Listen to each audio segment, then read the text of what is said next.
Magandang hapon mga kapatid. Ako po si Cheryl Cosim at ito ang programang Sagot Kita. Happy Lunes po sa inyong lahat.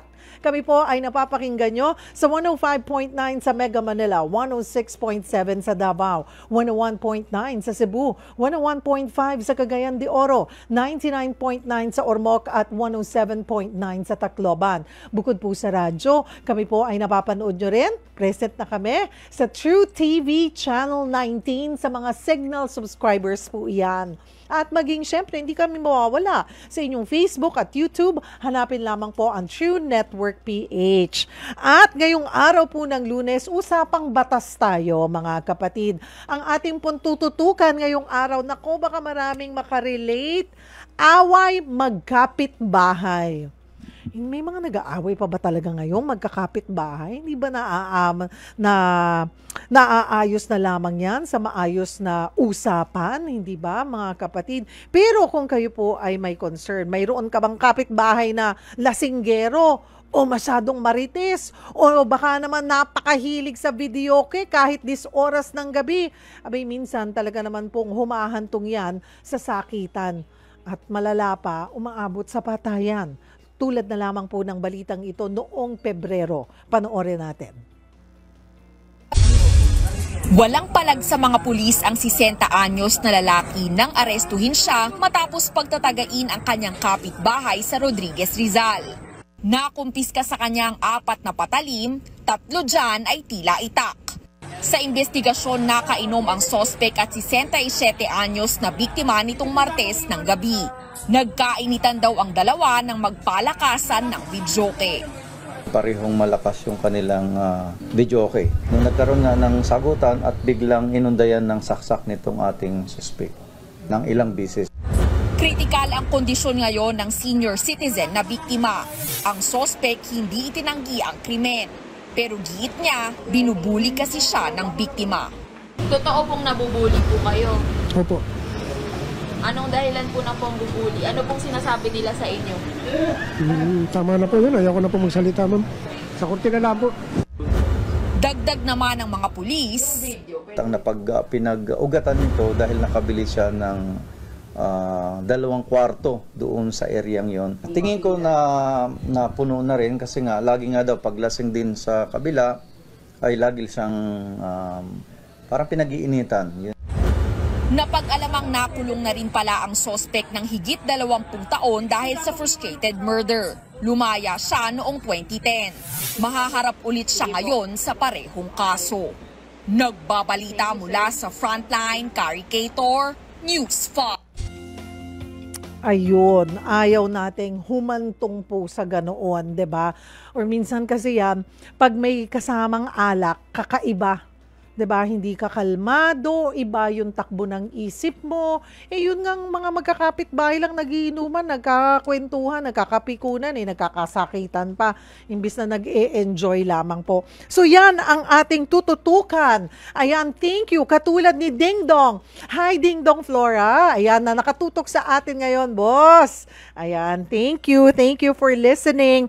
Ikaw ba ay papasok na or pauwi na galing sa trabaho, sa office ni Senator-elect Erwin Tulfo? Ayan, it was nice seeing yung mga parang nagbalik kami sa morning show, nagkita-kita kami, Thanksgiving dinner po si Senator-elect Erwin Tulfo nitong weekend. At yung mga dating mga kasama, parang naging mistulang mini reunion na rin po ang nangyari sa amin.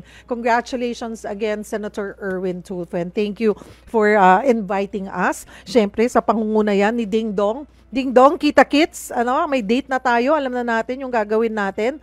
Hello sa'yo. At magandang hapon, hinay-hinay lang sa pagdadrive.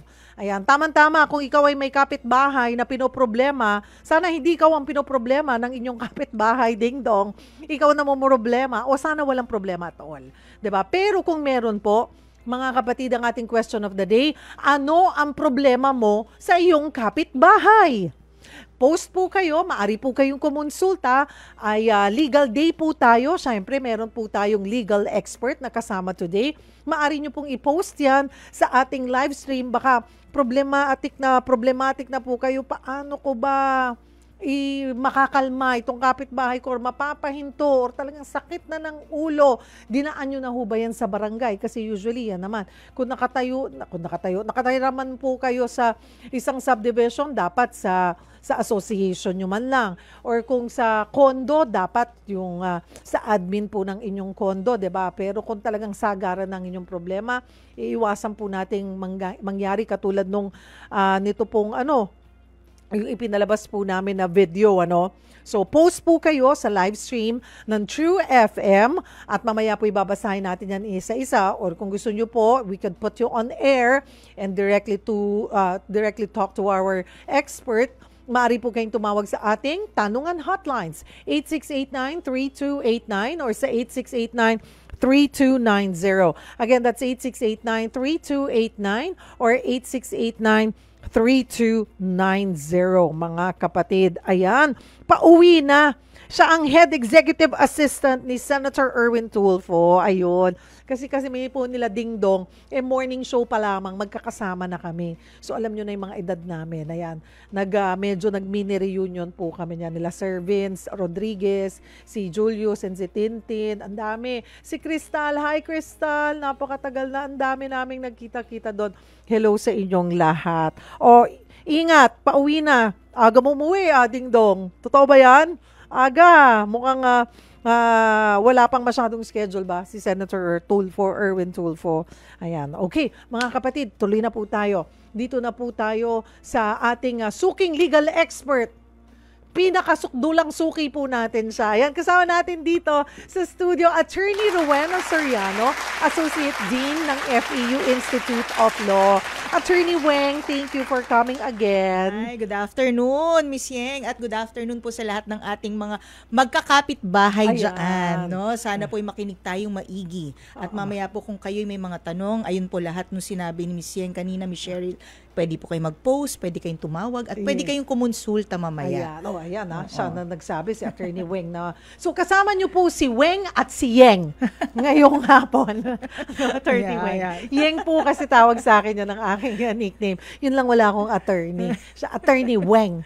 Weng and Yeng together this afternoon. Okay, pag-usapan natin yung mga away kapitbahay. Anong obserbasyon mo, Attorney? Ano pa ba yung mga kadalasang ugat ng away magkapitbahay ngayon? Yung kanina, videoke. Naku, alam mo, Miss Yeng, kung ikaw ay magpapapol, survey, ano yung top 3 na pinakaugat ng away kapitbahay, no? Number 1, kanina binati mo si Sir Dingdong, nagmamaneho. Parking, di ba? Kaharap ng bahay, yung vertical parking ba yan? Nag-encroach sa parking nino? Parking. Isa yan. Whether yan ay parking po ng may-ari ng bahay o yung residente o ng mga bisita. Kasi minsan may mga bisita tayo, may mga dalang sasakyan, nakikiparada, no? At kung medyo hindi na-endorse, hindi tayo nakapagpaalam. Naku, no? Depende sa tolerance level ng kapitbahay, maaring maging mitsa ng inyong away, no? Okay. Number 2, ayan, basura. Basura, no? Sabi natin ay bakod mo, 'di ba? Linis mo, no? Yung iba, bakod nila, linis nila, lipat ang basura. Sa kapitbahay. Kasi pag madaling araw, isinisimple. Yes, no? Uso na ang CCTV ngayon. Mamaya pag-usapan natin, no?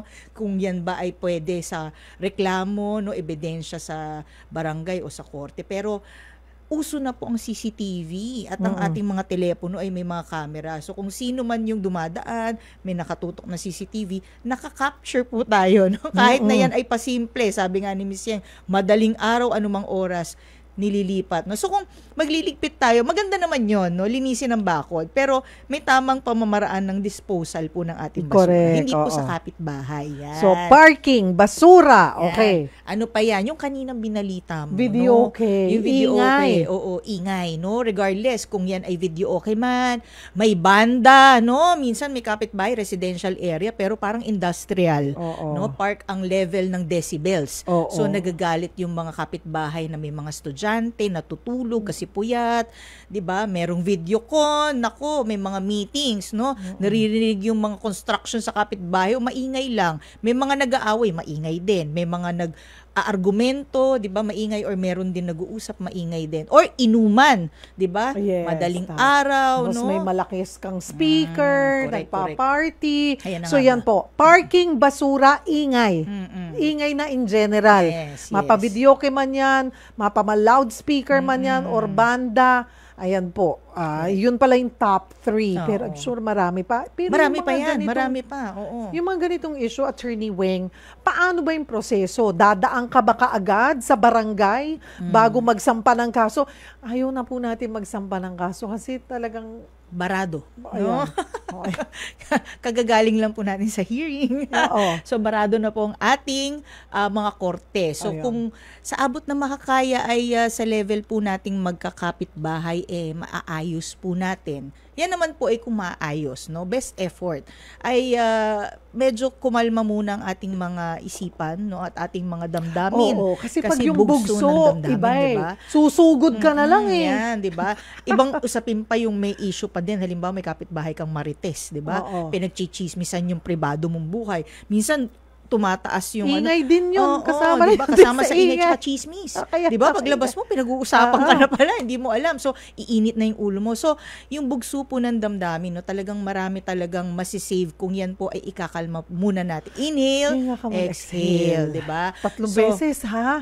Pero totoo yun ha. Totoo. Pag yung may mga ganong irritable ka, mainit na yung ulo mo, talagang pressured. Oo. pumipitik ka na, 3 beses hinga ka ng malalim, inhale, exhale, makakalma ka talaga. Yan kasi kadalasan yung mga sinasabi ng mga nag-commit ng crimes, nagpanting ang tenga, Oo. nagdilim ang paningin. Oo. At yan po lahat ay nag-uugat dahil sa bugso ng Ng damdamin. damdamin. At may triggers po yan. No? So alam naman natin, nakakainis naman talaga kung ginawang basurahan yung harapan ninyo, Oo. o bubong ninyo, o in-encroach ang parking parking space, or worse, in-encroach yung bahay nyo. Di ba? Yung dapat na garahe, ginawa niya ng veranda, di ba? So, iba-ibang nature po ng reklamo rin sa korte yan kung kayo aabot sa korte. Pero kung mapag-uusapan. Ayun nga. Kanina, sabi ko, kung kayo nasa subdivision, baka pwede Ayan, nyo madaan yes, oo. sa association nyo or sa officers, di ba? Admin sa mga kondo. Paano nga ba yung proseso? Yes, Kung kunwari oo. talagang Yan. ayaw mo ng...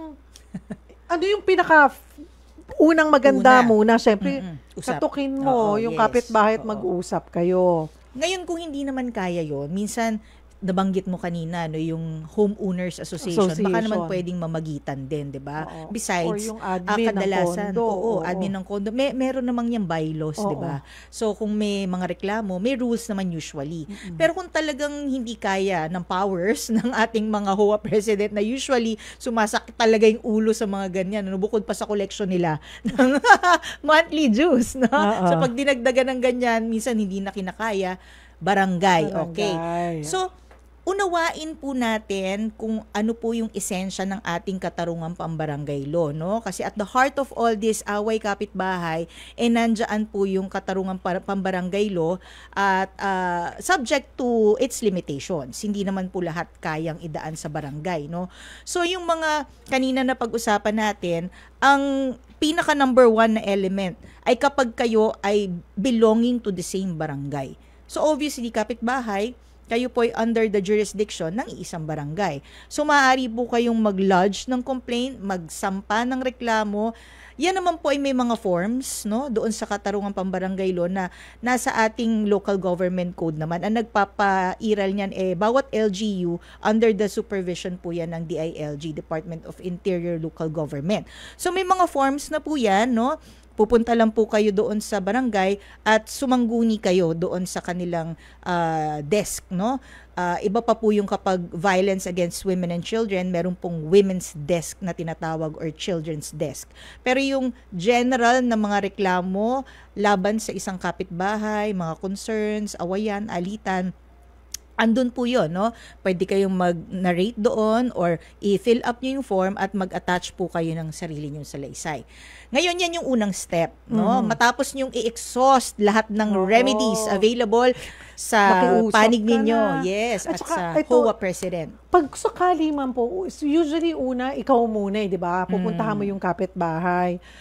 Alam po namin na kayo yung, kung kunwari kayo yung naabala, wag na rin siguraduhin nyo lang na hindi rin pasugod.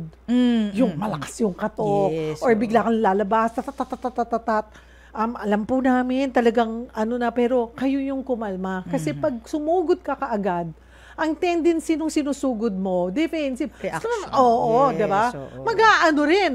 Talagang sisigaw din. So, kalma muna. Correct. Pero sabi nga ni attorney, kung kalmado na kayong nakiusap, wala nangyari, idinaan nyo na sa homeowners association or sa admin ng inyong building, wala pa rin nangyari. Eto na nga po kayo, barangay, diba? Okay, dun sa barangay, sinabi na ni attorney na may mga forms yan. Mag-fill up ka ng form, no? So, may prescriptive period ba yun? Depende yan kung ano yung nature po ng reklamo ninyo. Kasi kunwari, Kasi tulad nung nabanggit ko kanina, hindi naman po lahat na dadaan sa barangay kasi may limit din sila. Halimbawa, kung ang mga ginawa ng kapitbahay ninyo would constitute an offense na under our revised penal code o under our special penal laws, or in other words, sa ilalim ng batas, ay mapapatawan ng higit sa 1 taon na pagkakakulong, for example, or mahigit sa 5,000 na fine. Yan po ay labas na sa jurisdiction ng ating barangay. Or halimbawa, ang kalaban mo ay may kapitbahay ka dyan na usok ng usok, no? O kaya mabaho. Di ba na babalitaan natin may mga feeds kasi hindi pala sila single proprietor or hindi sila individual or hindi sila pamilya kundi isa silang korporasyon, isa silang cooperative. In other words, yung tinatawag po nating mga juridical persons, no? Sila yung may mga separate entity na finorm, nagrehistro sa Securities and Exchange Commission, hindi rin po yan saklaw ng ating barangay.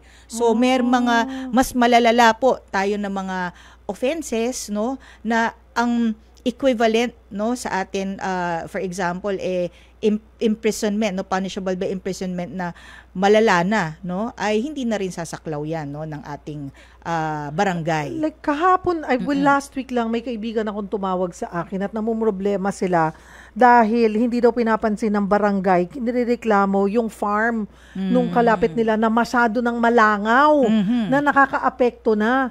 Deadma ang barangay. Kasi parang inilapit nila sa mayor, office ng mayor, sabi niya, ay sa barangay muna yan. Pag mga ganong bagay, attorney, saan yan? Puta ka na ba sa police kung di ka pinapansin ng barangay? So, ganyan, pati si mayor, walang pake. So yun nga yung una kong sasabihin sana, no, i-refer doon sa sanitation, no, may health and sanitation department under the office of the mayor kasi sila talaga. Tapos usually talaga ibabalik nila yan sa barangay kasi ang barangay at their jurisdiction, sila talaga yung mag-i-implement kung ano man yung directive ng office of the mayor na department under office of the mayor, ganyan. Pero kung hindi, okay. So kaya kanina nabanggit ko, under the supervision po ng DILG ang ating mga barangay. So in any case, merong inaction, no, ay sa DILG po yan. Yan. Kasi ipinagkatiwala na sa ating mga barangay yung implementation at their level over their respective jurisdictions, no, yung implementation execution ng ating katarungang pambarangay law. So kung merong hindi pinapansin, merong maling pagkaka-implement, no, tawag natin dyan, di ba, either non-feasance, malfeasance, misfeasance.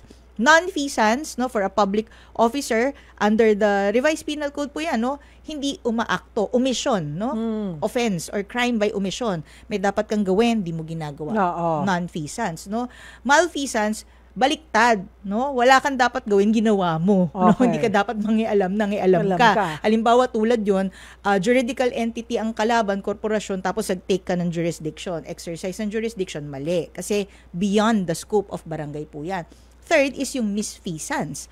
Mali ang pagkaka-implement. So, kanina, yung binanggit mo, Miss Yang, maaaring under non-feasance yun. Kasi may omission sila doon, di pinapansin. Inaction, di ba? So, pwedeng i-report sa DILG. So, DILG pala. Pag walang silbi po yung mga barangay nyo, sa DILG nyo po pala i-reklamo, i-report. Alam mo po ba, meron silang trial din na ginagawa doon, no, papasamon yung barangay officers, no? At usually talaga yung barangay chairman yung who will take the brunt of the non-feasance, no, of the subordinates. So dapat alam din talaga ng punong barangay, make sure na alam kasi kasi kung ano man yung ire-report, talagang ang sasalu lahat is yung head, no? Na siya rin yung head ng lupon mamaya, no? Pag-uusapan natin doon sa procedure once you already filed the complaint with the barangay at na-trigger nyo na yung katarungang pambarangay law. Kanina sabi mo, Attorney Weng, parking ang unang sinasasakit ng ulo, nagiging problema na magkapit-bahay. Ito ang ating first caller, parking ang concern. Mula sa Quezon City, si Albert. Hi, Alberto! Yeah, good afternoon, ma'am. Good afternoon. Parang yung boses ni... Kalmado ka naman. Ikaw ba ang namumroblema sa either parking? kalmado or problemado siya. Sige nga, ikwento mo nga sa amin, Albert. Yung barangay sa mga iba-ibang lugar, they have a ordinance na parang one-side parking in front of our house or in front of their house. Parang nagiging sa kanila na yung parking na yun. Kumbaga, one time my daughter, hinatid po siya ng friend niya. And it so happened na in-approach siya ng boy nung kapitbahay namin na mabait. And then sabi, alisin daw yung sasakyan daw guro. Kaya, bakit ganun? Diba? Hindi naman sa kanila yun. And then one thing, yung one-side parking na yun is, mas marami silang sasakyan na nakapark doon. I think more than 5 or dapat para sa lahat yun. Saka dapat hindi mainstay yung car. It should be moving. Dapat all I know is pag daytime, dapat yun, nagmo-move lahat yun. Hindi siya naka-stay put doon. Tama po ba? Okay. And then, may mga instances din na, siyempre, they have a lot of cars and the problem is, ginagawa nilang parang doon sila nag-aayos ng sasakyan, kung ano-anong bagay. Siyempre, umaamoy din yun. Pumapasok sa loob ng bahay. Right. Yun po. And, siyempre, napakasimple lang po. It's obstruction po yun. Tama po ba ako, attorney? So, ito pong usapin ninyo ng otherwise encroachment in general, meron tayong additional factor which is yung ordinance. Ordinance of one-side parking, talagang naturally, maookupahan yung harapan ng mga bahay na hindi naman sa kanila talaga yung sasakyan. At tama naman po kayo, no, Sir Alberto? That's across Alberto. the street, attorney, no? That's across the street, not in front of the house. That's okay. on the other side. Across, okay. So, kaharap po ninyo, no? So, that's one thing, no? Yung observance of the ordinance. Another thing po is yung parang nuisance-like na acts or behavior nung inyong kapitbahay. Like yung nabanggit ninyo exactly, no, those things na nangangamoy yung tambutso kapag gumagawa sila doon, ginagawa nilang parang mechanical area na, no? Parang gano'n, no? Doon na sila nagre-repair, hindi na nila minumove, permanente na nandoon, no? So, it's another thing. Kasi, of course, yung mga kapitbahay can always say na, kasi this is in compliance with ordinance, wala kaming choice kundi dito kami mag-park, one-side parking, at saka first come, first serve, parang ganun. Wala naman nagmay-ari besides, it's part of the street, no? Technically, talagang part ng street, at wala naman pwedeng mag-assert ng ownership doon. And plus, yun nga, in compliance, nagko-comply, no, doon sa ordinance. That is setting aside, no, yung compliance sa ordinance, maaring mas mag-focus tayo doon sa other acts na that may constitute nuisance. Pag sinabi nating nuisance, anything that causes inconvenience, no, or disturbance sa inyo, kung kayo ay nag-iisa lamang or iilan na private individual affected, kayong mga private individuals affected or members of the neighborhood, private nuisance ang tawag dyan. But if it comes to the point na humaharang na sila doon, encroaching the entire lane of that street, maaring makonsider siya as public nuisance. Bakit po natin kinakategorize or dinidistinguish? Kasi meron pong mga legal standing, no, mga tao or parties na may legal standing, depende kung ang disturbance ay private or public nuisance. But in any case, yan po ay dadaan din. So, pinag-usapan namin kanina ni Ms. Yeng, no, sa barangay. Siguro po, no, what I may suggest, I would assume na hindi pa natin or baka mali ang assumption, no? So, kayo po ba yung nag-approach na rin sa kanila or hindi ninyo nararamdaman na yun ang advisable step? Kasi minsan, ano po yan no, hindi naman one size fits all na you exhaust all possible remedies na lahat dapat i-approach. Kaya nga kanina, nabanggit ko kung maaring mamagitan ng isang homeowners association or village president, no, dahil hindi all the time, no, the neighbor will take it positively na, buti you brought it to my attention, di ba? Yung iba magagalit. Yeah. So kung hindi yun sa tingin ninyo, pakiramdaman nyo rin. Kasi kanina sa pagkakakwento nyo, parang may certain degree of parang dominance, no?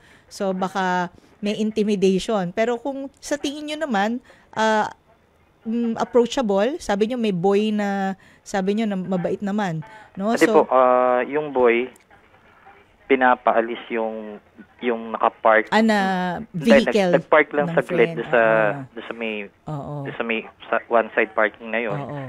And he approached yung friend ng anak ko.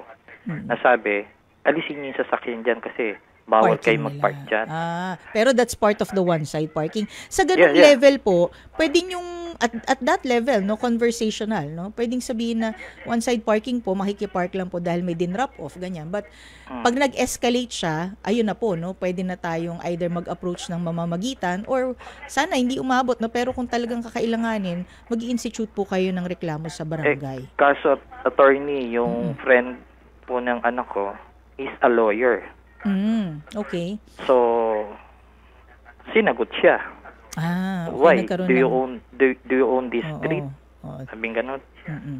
Parang ganun. Nagkaroon sila ng encounter. Sinagot. No? Kasi confrontation. Tapos, hawak niya na yung parang halaman na ilalagay doon. Kasi once na nakalimutan atang ilagay yung most of the time, if their cars are leaving, naglalagay sila ng paso. Bawal yun. Yes, tama naman, no? Sang-ayon ako dun sa part. Kasi nga, nabanggit ko, wala naman nagmamay-ari doon. And the only reason nakakapag-park sila doon kasi nga one-side parking ordinance, no? And then I already consulted in one of the sa ahensya ng gobyerno po natin na yung who knows about mga traffic or kinonsult ko na yan noon. Ang sabi sa akin, it's obstruction. Sabi ko kasi, siyempre kahit grade 1 po, maintindihan niya na may certain place to do this motor works or whatever. Diba po? Dali mo sa talyer. May talyer At least, may tamang lugar po. So, yun tapos, po, no? Oo. Ang nakakaano pa po dun, marami silang kotse na they almost occupied those, yung one-side parking is mas dominant yung sasakyan nila nakapark doon. If the entire street is affected already, that it may already constitute public nuisance, then meron pong pwedeng sasanggunian, no, pa-declare as public nuisance, mas mabilis ang magiging proseso, pero kung iilan po, no, yung willing na mag-file, private nuisance kasi sila yung directly affected, no, prejudice nung actions. Then pero either way, in the latter case po, yung private nuisance, you have to go through barangay. And it may be a good venue, no, for the parties to thresh out, no, at sort yung kanilang differences, kung ano man yung dapat iklaro in terms of the implementation of the ordinance, na dapat hindi ho kayo ganyan, number 1, number 2, number 3, number 4. At kung meron pong ahensya, no, at the LGU level na maaring mag-report kayo, pwede pong gawin yun, no? Kasi ito po dapat lahat documented, no, na meron kayong na-encounter, ganyan. And I'm sure po yung lawyer na kaibigan ng inyong anak ay maari rin po makapagbigay ng opinion. Testify. But from my end, as personal, no, knowledge.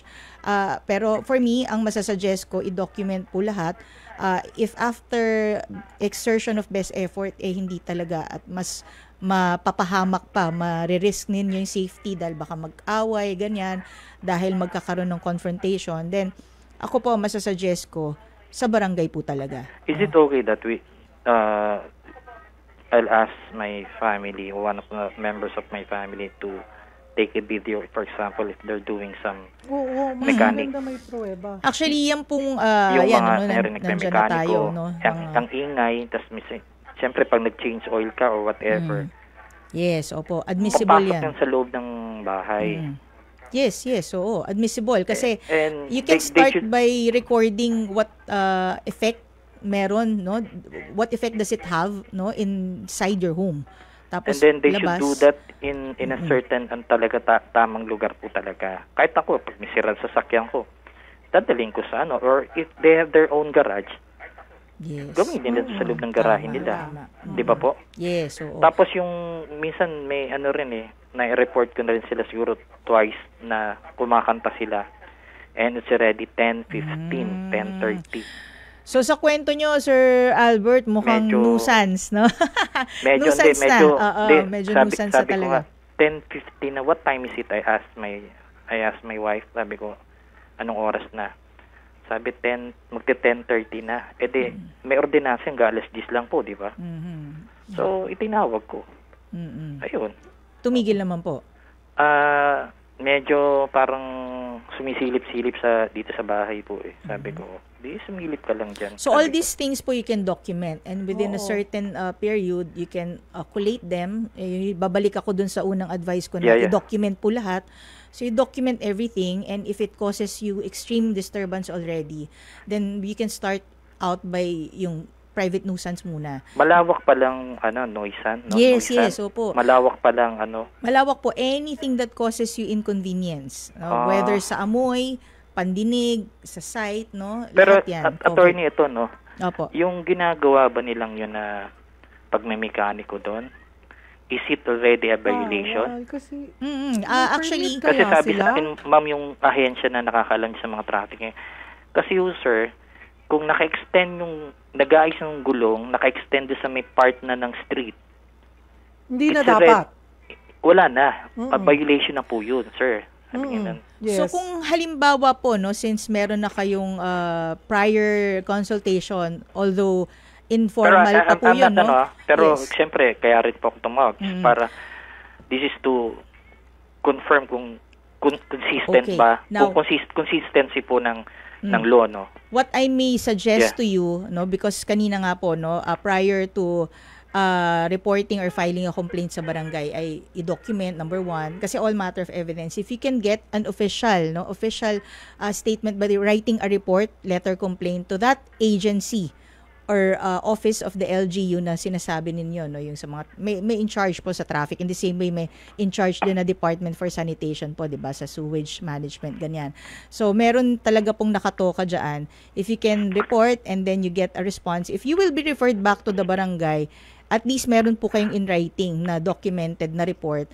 At yun nga po, no, kung hindi lang po kayo ang affected, it may already constitute public nuisance. So, the sanggunian panlungsod may already take step in, no? Maaring through declaration po kasi nila mag-declare sila na this is public nuisance to the extent na buong extent ng kalye, neighborhood ang affected. At saka sabi nyo, extend na, encroaching na even yung street, 'di ba po? So Ma'am, yun po. Attorney, yung last question ko, no, yung regarding sa yung how could I know it's regarding about this ordinance na ginawa nila, kung pito na yung sasakyan na nakapark doon, kasi kailangan kong matanong mismo kung yung guidelines saan po pa ako pwedeng tumawag, kasi based on what I heard from sa inyo po na nag-usap kayo ni Ma'am Cheryl Kasim, no, na DILG.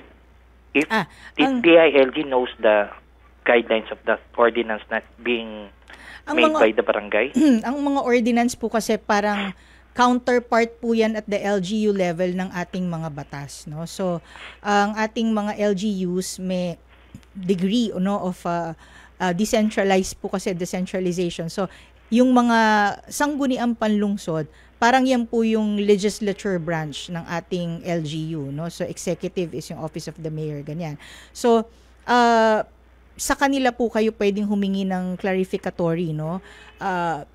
Request for advisory, no, or kung meron mang guidelines relative to the implementation of the ordinance, no? But one thing's for sure, whatever is written in the ordinance, and if there's any violation, ano po yan, no? Offense po yan, no? Violation of ordinance, no? Nasa, ano po yan, rules natin of procedure, no? Summary proceedings, ganyan, sa korte. Pero yun nga po, kung kailangan natin ng klarifikasyon tungkol dyan, sangguniang panlunsod po ang nasa tamang posisyon. Ano po yun sa DILG? Hindi po. Sa sangguniang panlunsod po ninyo ng Quezon City po ba, no? Quezon City sa Quezon City po. Yes, opo. I called up one of the offices, pero I won't mention na, no? Parang sinasabi niya, hindi namin alam yan eh. Sila, tanongin You better po to write a letter para po the paper trail is very clear kung saan pinasa, may endorsement. Meron naman pong citizens charter. So, ano yung turnaround time, saan kayo dapat i-endorse o i-refer, kung mali yung napuntahan, lilipat kayo. Tapos naka-note po doon yung time period. Yan. Okay. Okay po. Para ano po, sige po. Kasi kahit yung sa pagkakanta nila, okay lang sana. Maingal maingay po sila. Maingay sila, kababayan ko. Maingal, then ang bangot. Sana kung maganda yung boses. Kung ako yung coach ng The Boys, haharap ako. Hindi mo ako mapapaharap eh. Double whammy, no? Double nuisance. Sana ma-resolve, Albert. At least alam mo na yung dapat mong gawin, the steps.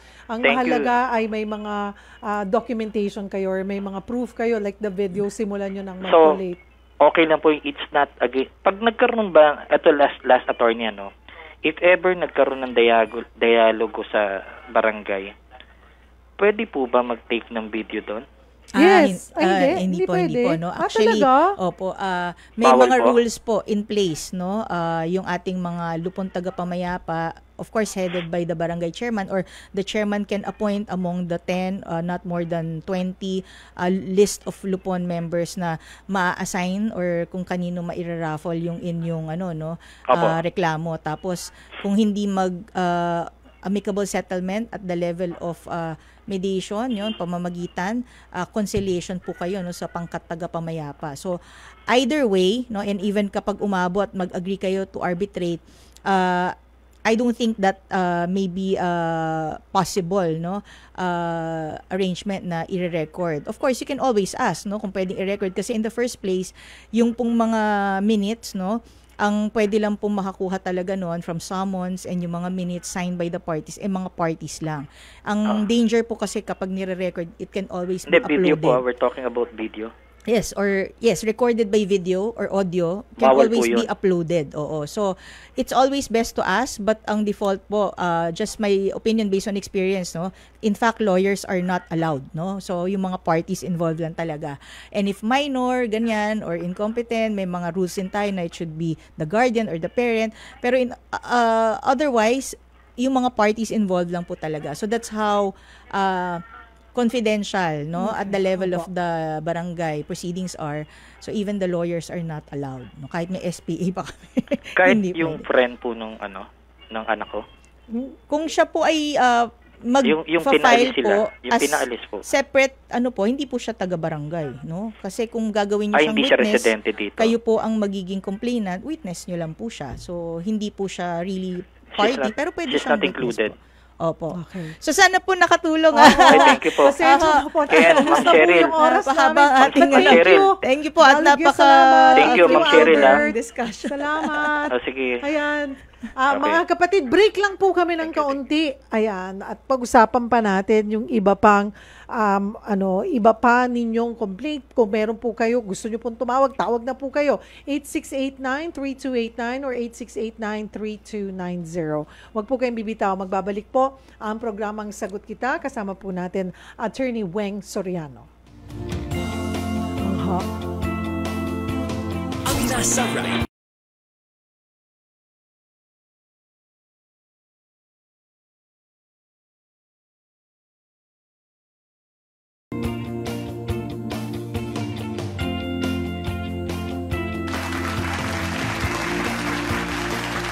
Kami po ay nagbabalik dito sa programang Sagot Kita. Usapang batas po tayo every Monday at kasama po natin si Attorney Weng Soriano. At dito na po tayo, bigyan daan muna natin to bago tayo maubusan ng oras, Attorney Weng. Although para napag-usapan naman natin na lahat na diretso po kayo sa barangay. Pag hindi umaksyon ng barangay, pwede niyong ilapit sa DILG. Yung barangay na hindi umaksyon, hindi yung reklamo. Yes, tama yun. Oo, tama naman. Okay. So, kanina na-mention ko, nagtanong din siya kung yung part of the documentation, pwede ba mga video-video? Tama po yan, no? So, may mga pagkakataon po talaga na hindi natin maiwasan. At yan na rin po talaga ang instinct ngayon ng mga tao, mag-record. Kapag may nangyayari, nagre-record, no? Wag naman po yung kapag kailangan i-rescue, uunahin pa talagang i-record, no? Pero sa mga pagkakataon na may away, ganyan, o may mga abala sa inyo, pwede nyo naman pong i-record, no? Within the bounds of the data privacy law. Ngayon, kung yan po ay inintroduce or sinubmit as evidence, may tama po tayong proseso para po yan ang tawag po natin yan mga proseso o procedure on identification and authentication of electronic evidence. Kasi electronic evidence po yan. Ano po yung mga crucial dyan? Una, kung vinidyo nyo po, huwag nyo pong burahin, no? Kasi yung iba, ang memory storage, sa sobrang daming abala, napuno na yung memory storage. Kung sakaling kailangan ninyong i-delete, siguraduhin lang po na may klarong electronic trail kung saan nyo siya nilipat, no? Bas backup. Kasi later on, tatanungin po kayo anong gadget ang ginamit, anong memory storage, anong brand, anong year model. Yan po yung mga tanong natin sa direct examination po. Hindi po siya basta ni-record o ito ang ebidensya, ano na kami, 'di ba? Proof beyond reasonable doubt pag criminal or preponderance of evidence sa civil kasi may danyos. Kahit hindi po automatic. Sa barangay naman po, pwede nyo lang siyang ipasa lang, no? Kasi ang barangay naman po natin, at paalala na rin po sa ating mga barangay, no, na miyembro ng Lupon at pangkat taga-pamayapa, tayo po ay hindi mga hukom. Hindi tayo korte, tama, missing, at lalong hindi tayo hukom. Hindi tayo judges. Kung meron po tayong role dyan ay tagapamagitan. Ano po yun, no? Dapat nga tayo ang pinakakalmado sa kanilang lahat. So makikinig tayo, wala tayong bias, walang partisan, kahit kumare, kaibigan. So tayo po ay level-headed lahat. Ang pinaka-objective po natin, tayo as peacemakers, pagkasunduin sila. So nandun kayo hindi para, ay tama siya, no? Ikaw mali ka di ba? Walang ganun mga comments. Kasi tuwing capacity building seminars kami sa mga law clinics na sa FEU, Institute of Law, hello, ay ini-empower natin at nire-reinforce natin ang esensya, yung spirit ng batas na yan. Kasi nga po, at the level of barangay, mataas na yung hope natin na sana hindi na sila umabot dun sa issuance ng certification to file action. Kasi pag may CFA na, automatic magfa-file na yan, either criminal sa Office of the City Prosecutor or kung civil sa korte. So makakadagdag na naman tayo, ang dami-dami na ho talaga mga kaso. Yung Lupon, ilan dapat? 3? At minimum of 3? Okay, so ito si Cap. At sino namimili? Oo, si Cap, mandated siya under the, si barangay chairman under the Katarungan Pambarangay Law within 10 days, no? Na makapag-constitute ng Lupon. Ang composition, no? Ay not more than 10, not less than 10, not more than 20. Nakalista yan doon. So, doon sa mga, yes, kasi ang tanong, lagi ba mandatory sa sobrang kabisihan na ni abala na si Cap, no, or si chairman, kailangan ba siya talaga yung nakaupo doon na mag-head doon sa mediation? Hindi naman po, kasi pwede niyang i-authorize, no, i-appoint yung nakalista doon na Lupon taga-pamayapa na not less than 10, not more than 20 among doon sa representatives. Iba pa yung kapag after nag-fail, sabihin nating dumaan kayo sa mediation, di pa rin. Conciliation. May constitution din yan ng pangkat taga-pamayapa. This time around, mamimili na yung mga parties. 3 yun no? So, tig-isa silang pilian, ganyan. And then, kung di pa rin, may option pa rin tayo. Hindi pa talaga end yan. Ang dami naman yan. Pero yung Lupon na yun, hindi kailangan nasa barangay. Basta residente ng barangay. Ang Lupon, could be ng expert, isang lawyer. Nandoon sa barangay sila. Ay, dapat sa loob ng barangay nagtatrabaho. Oo, nandun sila. No? So, Lupon, taga-pamayapa sila. So, wala sila, by the way, fee na natatanggap doon sa nila doon. So, parang serbisyong pampubliko ngayon, talaga. Kung may issue kayo, dahil marami naman yan, between 10 to 20 people, pwede mong i-contest na, ay, kumpare yan ng kaaway ko Merong ganon, merong ganon. At meron tayong tinatawag din na form of repudiation, no? Halimbawa, may amicable settlement na lumalabas, no? Either sa mediation, conciliation, or yung kaninang babanggitin ko, no, yung arbitration. Pwede kasi kayong mag-agree na mag-arbitrate at the level of the barangay. In that case, hindi na tagapamagitan ang ating mga barangay officials, kundi arbitrator, pwede na silang mag-issue, no, ng agreement, no, arbitration agreement or award, no. Yung kanina, halimbawa, bigla nagka-amicable settlement because of fraud, intimidation, or dahil may bias, prejudice, may form po yan, no? Form to repudiate. In other words, i-deny nyo yun, or i-question nyo, nullify nyo yung award na yon or yung amicable settlement rather, para sabihin na, hindi naman namin voluntarily pinirmahan yan, kundi pinilit lang sa amin kasi nga kinakampihan niya si ganito, ganyan. Or, at any point, pwede rin kayo, may form din to disqualify. Sabi ko sa inyo, lahat nasa form. Ipa-disqualify ninyo yung isa sa mga membro ng lupon o pangkat tagapagkasundo kasi meron kayong naoobserbahan, no? At dapat yan naman po ay substantiated, no? Support. Hindi lang pwedeng suspicion, hinala, kasi may presumption of regularity po tayo, no? At may rules din naman sila at aware na dapat sundin at aware naman po yung mga miyembro ng lupon at pangkat na kapag meron silang, yun nga, misfeasance na gawin, violation, mananagot din po sila, no? So yun. So may mga po yan, no? Kung kayo po ay pupunta sa barangay, may mga makikita po kayo doon. Ito si Lupon yan, si Lupon. So talagang naka-appoint silang ganyan. Ayan, dito na tayo sa mga mensahe ng ating mga netizens. We have 7 minutes left. Kaya mo to, attorney. Si Tessie Tendenilia Alvarez.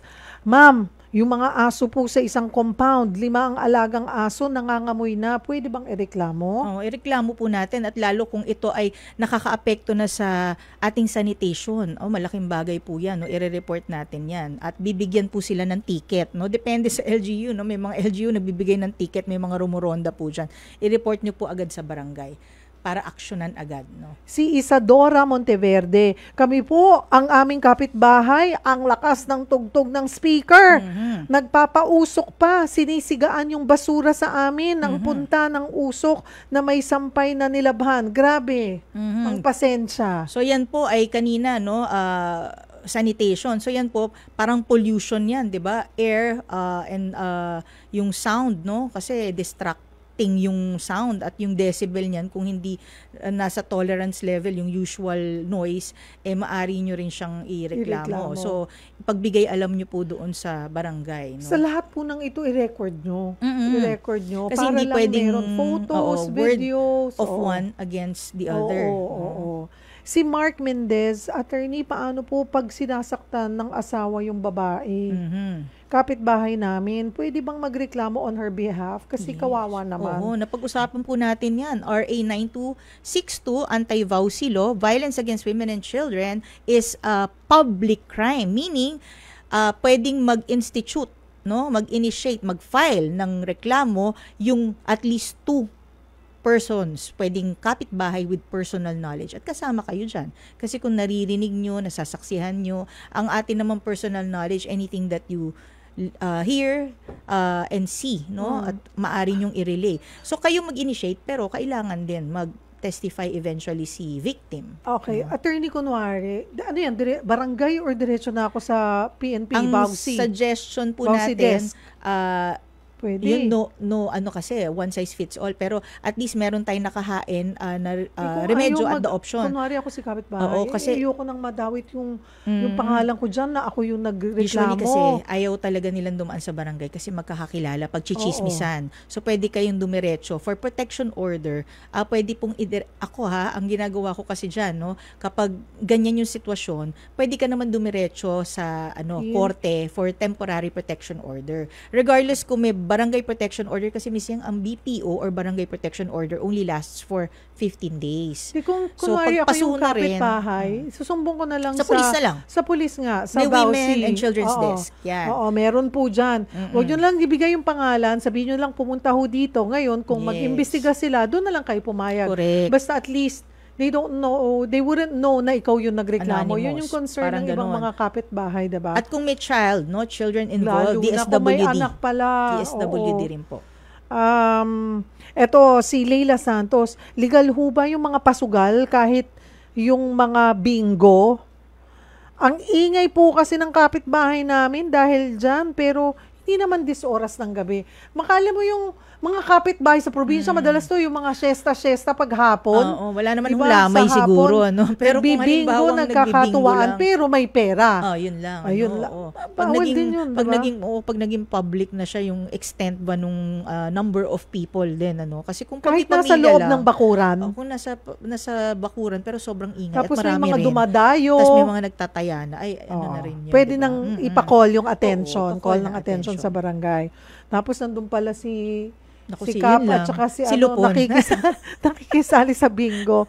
Si Isadora Monteverde, attorney, nagkabarangayan na po kami dahil sa aso, dahil grabing ingay. Sabi niya. Si Ganun Darwin din. Rosel, tanong ko lamang po, bakit most ng mga kaso na pinag-aayos sa barangay ay tungkol sa RA 9262 or about sa child custody? Depende sa LGU. Meron pong statistics ng mga certain LGU na yan talaga ang dominant na cases na sinasampa, na reklamo sa barangay. Meron naman iba yun, yung mga ingay dumi ng mga pets, ganyan, or nakagat ng mga alagang aso o hayop nila, ganun. So, iba nga utangan, no? Oo. Iba naman chismisan. Okay. Si Lina Arevalo, ay, mababait po ang aking mga kapitbahay. Wala po akong problema sa kanila. Ay, very good. Ang tanong ko po, saan po yan?